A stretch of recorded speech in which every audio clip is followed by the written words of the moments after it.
కొన్ని ప్రముఖ బరువు తగ్గించే డైట్లు మీ కార్బోహైడ్రేట్లను చాలా తగ్గించమని సూచిస్తుంటాయి. కానీ నిజంగా ముఖ్యమైనది మీ మ్యాక్రోన్యూట్రియంట్ల ఖచ్చితమైన నిష్పత్తి కాదు, మీరు తీసుకునే మొత్తం క్యాలరీలు మరియు మీరు ఖర్చు చేసే క్యాలరీల మధ్య తేడా.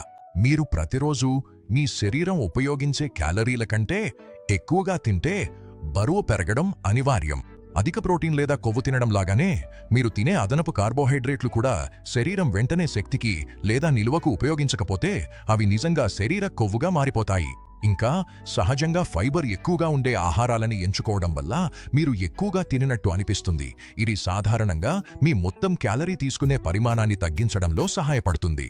ఇప్పుడు మీరు చాలా తక్కువ కార్బ్ ప్లాన్ ప్రారంభించినప్పుడు బరువు వేగంగా తగ్గినట్టు కనిపిస్తే ఆ మొదటి తగ్గుదల ఎక్కువగా నీటి బరువే అని గుర్తుంచుకోండి. ఇదెందుకంటే మీ శరీరం కార్బోహైడ్రేట్లను గ్లైకోజన్ రూపంలో నిల్వ చేసుకుంటుంది. ఆ గ్లైకోజన్ నిల్వ చేయడానికి మీరు అవసరం. కాబట్టి మీరు కార్బ్స్ తినడం ఆపేసినప్పుడు ఆ గ్లైకోజన్ నిల్వలు కరిగిపోతాయి. దాంతో మీ శరీరం ఆ నిల్వ చేసిన నీటంతా విడుదల చేస్తుంది.